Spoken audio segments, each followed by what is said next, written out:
Hi everybody, my name is Payman. Welcome to your YouTube channel. Today is October 19, 2024, and I will be speaking the English language, then I will switch to the Persian language.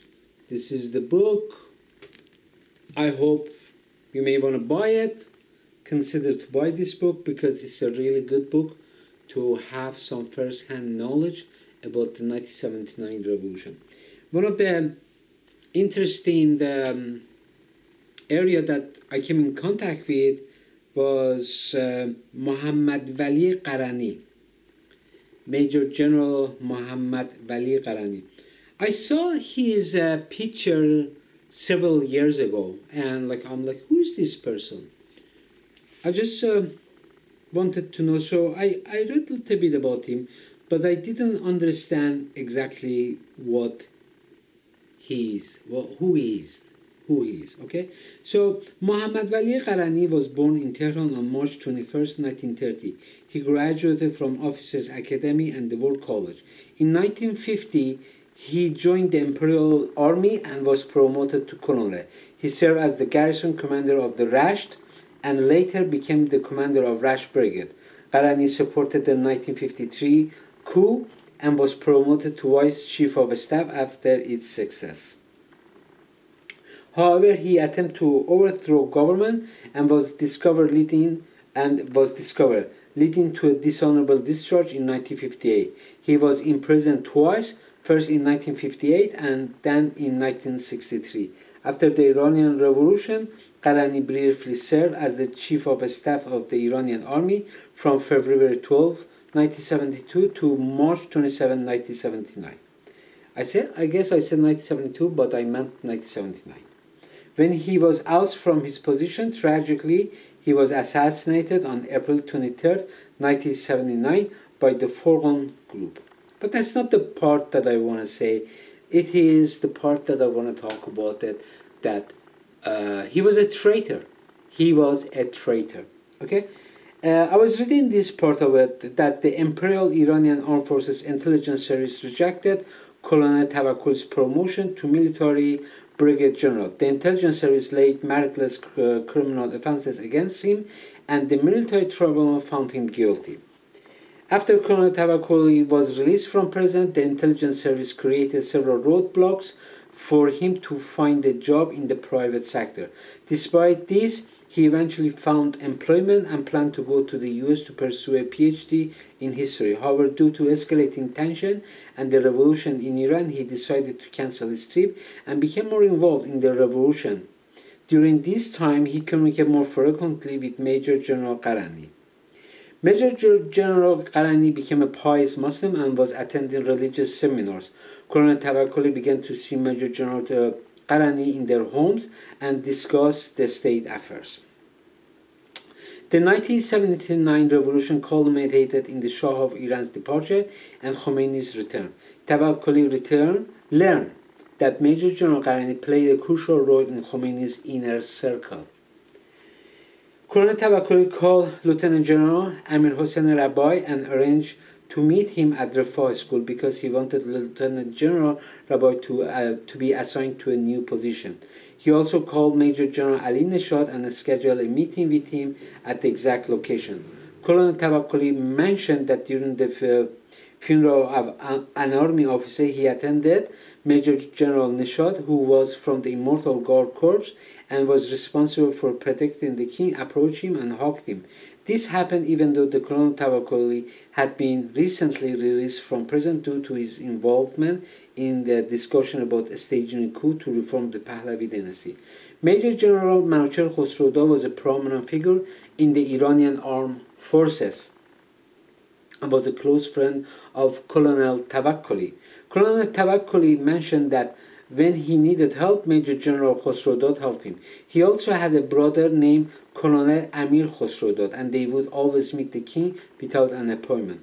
Colonel Tawakkul also invited Major General Khosrowda to Rafah School. On page 734, Colonel Tawakkuli says that Major General Gharani arrested Lieutenant General Amir Hossein Rabai, Major General Ali Neshad, and Major General منوچهر خسرو داد and hand them to the revolutionary people to prosecute them. From pages 732 to 733, the revolutionary forces on the street apprehended Lieutenant General Mehdi Rahimi while wearing his military uniform and reporting for duty. The revolutionary people began to use physical force against him. Colonel Tawakkoli tried to stop the angry mob and place Lieutenant General Rahimi in a safe office. Major General Gharani handed him over to the revolutionary people for prosecution. All the above military officers were brought before the Islamic Revolutionary Court. They were persecuted, absent of due process, and faced summary trials. The left-wing factions took part in their execution, particularly members of MAC, who were thirsty for the blood of the Imperial Iranian Armed Forces. On page 728, the author mentions that he spoke with Lieutenant General Abdul Adi Badrei on the phone and asked him to hand over his division. Lieutenant General Badrei responded that he would hand over his division to Colonel Tawakkoli. Several hours later, he was assassinated. Separatist group in Iran wanted to disintegrate Iran among its ethnic groups. Major General Gharani opposed the separatist proposal and tried to crush him. Khomeini and his followers rejected his plan and removed him from his post. On page 831, the author says, when Major General Gharani was gardening, the Forgon team rented a suite hotel across from Major General Gharani's house and opened fire at him. When Colonel Tawakkoli and two other friends went to Gharani's widow, she told them when her husband was shot, he began to drag his body toward the house and told his wife, "Doctor killed him." Major General Gharani met Prime Minister Mehdi Bazargan, who formed an interim government to discuss how to stop the disintegration of Iran among its ethnic groups. Okay, so for me, how did I come to this conclusion that Major General Gharani was a traitor? Well, one part of it, that he was part of the inner circle of Khomeini and helped him to return to Iran. That's one part of it. The other part that was very repulsive and unacceptable, absolutely unacceptable, when he began to state, like handing over these military officers to be executed. And that was totally unacceptable. Because at that time the climate was based on this. Whoever had any kind of association with the king and they were member of military, they had to be executed. That's how they were thinking. Particularly the left-wing groups, they wanted to execute all the military officers, from a major above, even including major. They just wanted to have a lieutenant, and they wanted to execute everybody. And Gharani took part in the execution of military officers. I will speak in the Persian language. با درود فراوان به همه عزیزان. سرلشکر قرنی یک خائن به وطنه.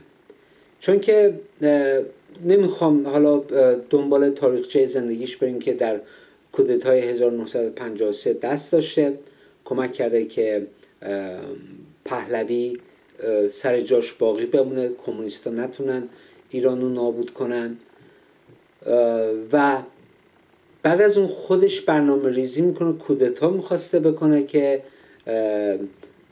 ارتش دستگیرش میکنه، ضد اطلاعات دستگیرش میکنن، محکوم میشه، دوبار به زندان میره. سرهنگ توکلی با خودش هم میخواسته یه برنامه کودتا داشته، ولی به این صورت که میخواسته رفرم انجام بده، اصلاح طلبی انجام بده، چون که خوشش نمیامده از طرز رفتار کارهایی که شاه میکرده. البته این صحبت رو مثلا 10 سال پیش با یه چند تا دوست داشته، ولی برنامه نریخته که مثلا بخواد کودتا انجام بده. فقط یک صحبت بوده، در حد یک صحبت. در رابطه با سرلشکر قرنی من هیچ اطلاعی ندارم که مثلا چه نوع کودتایی بوده. آیا مثلا فقط یه صحبت خالی بوده، یا یه لحظه مثلا عصبانی شده این حرفو زده، یا چی بوده، برنامهش واقعا چی بوده. در هر صورت تو اینجاشو من زیاد کاری ندارم که کودتا چی بوده. چیزی که واقعا دل منو رنجوند و منو ناراحت کرد به این صورت بود. سرهنگ توکلی به سپهبد ربایی میگه که بیا به دفتر رفاه، میخوام با تو صحبت کنم در رابطه با سمت آینده تو. به سرلشکر منوچهر خسروداد زنگ میزنه به ایشون، به سرهنگ توکلی میگه که نصرالله به این صورت نوشته شده. البته برگا رو من نوشتم تو بلاگم، میتونید برید نگاه کنید. چه لینک تو بلاگم تو دیسکریپشن این ویدیو کلیپ شما میتونید نگاه کنید. هر کس هم که میخواد میتونه، من اونا رو، البته نویسنده نوشته کتابمو فتوکپی نکنید، من نمیتونم بکنم، ولی خب دیگه اینا هستش، اونجا هستش، میتونید کتابو بخرید برای خودتون. گفته نصرالله من نمیدونم چی کار کنم توی موقعیتی که هستش. ایشون میگه بیا دفتر رفاه باهات صحبت کنم. سرلشکر علی نشاط هم بهش زنگ میزنه، میگه بیا اینجا باهات میخوام صحبت کنم. همه ما میدونیم که تو اون لحظه حساس خیلی بد بوده و اینا که اومدن تو رفاه، مدرسه رفاه، قرنی اینا رو دستبند میزنه، میده به دست انقلابیون. بعد اینا دادگاه صحرایی میشن بدون اینکه مثلا بتونن از خودشون دفاع کنن، کاری داشته باشن، اعدام میشن. در رابطه با من همیشه برام کنجکاوی بود که سپهبد بدرایی رو وقتی که من اولین بار بود که دیدم عکسشو، واقعا خیلی ناراحت شدم. دیدم این یه انسانیه اونجا چی شده.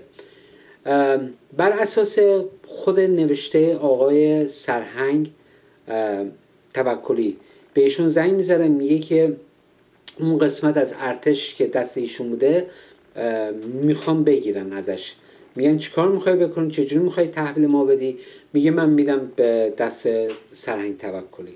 خب اینا میگن یه چند ساعت دیگه ما میایم که این ترانزیشن رو انجام بدیم، ولی یه ظرف چند ساعت بعدی متوجه میشن که ایشونو ترور کردن. و تیمسار رحیمی من همیشه به ایشون خیلی علاقه زیادی دارم، واقعا قهرمان ملی هستن. همه این نظامی ها قهرمان ملی هستن، چون تو در خطرناکترین کارها پشت سر مردم ایران با اون جاهلیت که بودن واسطاده بودن، داشتن بهشون کمک میکردن. چون دوباره صحبت خواهم کرد که روس‌ها چجوری برنامه داشتن به ایران حمله کنن در اون موقع حساس، و ما این افسران دلاور رو میبینیم که چجوری با اینکه میبینن میخوان مردم بکشن ولی از مرز بوم اون کشور دارن حمایت میکنن. تیمسار رحیمی واقعا یه شیر بود، اصلا از شیر کمتر چیزی نیست. این هم مثل همون بوده، با لباس نظامیش تو خیابون بوده، داشته میرفته سر کار، مردم حمله میکنن، میگیرن میزننش و میارن به رفاه. سرهنگ توکلی میگه من اونجا بودم، دیدم، رفتم نجاتش دادم، گذاشتم توی یه دفتر، نذاشتم بهش مثلا چیزی بشه. بعد یهو که میره دنبال یه سری کار دیگه، وقتی که برمیگرده میفهمه که تیمسار سرلشکر غرنی ایشون هم داده به دست انقلابیون. واقعا ناراحت کننده هستش که یک خائن به وطن چیز دیگه نیست. و گروه فرقان ایشونو ترور میکنن. در ایام عید بوده، ایشون تو ایشون در رابطه با تجزیه طلب ها که میخواستن ایران رو تجزیه کنن ما بین اقوامشون، مخالفت میگه مخالف هستم، اینا رو باید بریم سرکوب کنیم. خمینی و دار و دستش از این حرفا خوششون نمیاد و پست و مقام هایی که بهش داده بودن ازش میگیرن. ایشون میره خونگیر میشه. تو حیات بوده اول فروردین بوده، داشته گلکاری میکرده که گروه فرقان تو یه هتلی که جلوی خونش بوده از اونجا بهش تیراندازی میکنن، میزنن.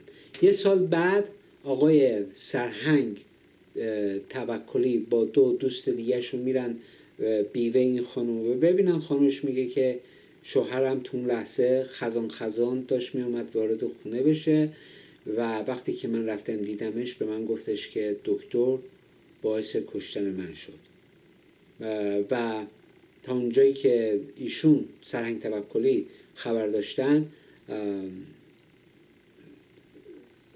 سرلشکر خائن غرنی با مهدی بازرگان، البته اونو مهندس صدا میکردن، لقبش مهندسه، که میخواسته برنامه بریزن با خمینی صحبت کنن که جلوی تجزیه ایران رو بگیرن.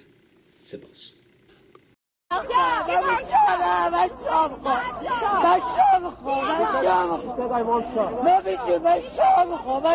Why do you want the Shah? Why does she want the Shah?